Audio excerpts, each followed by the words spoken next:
Okay guys, welcome back to the channel. I just wanted to give everyone a quick little update here. I'll save you the 10-minute lecture. Long story short, the framers were here. They managed to get the basement beam in. They got the floor joists in. Got the walls framed in there from last week.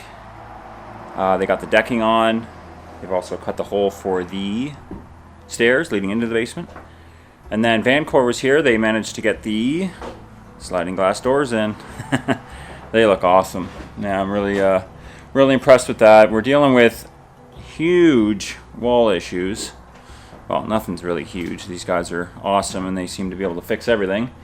So, you know, with balloon framing, like I was explaining before, a lot of the exterior walls are just ballooned. Some rotten 2x4s, which the 2x4s span all the way to the attic from the basement.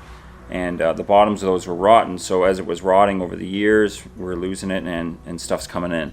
So they basically built a wall inside of, built a house in a house is the term, I guess. So they've kicked everything out, they've got everything squared up.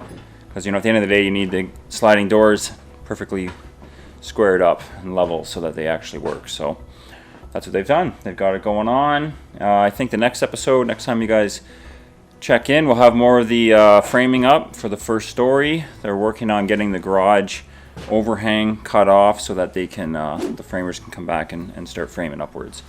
So yeah, if you're interested guys, definitely follow us, check out the progress. If you own an old farmhouse like this, leave a comment below. We'd like to check out and see what you guys got going on. This is a huge learning process for me anyways, and a massive job, so I'm learning just like everybody else. All right, take care.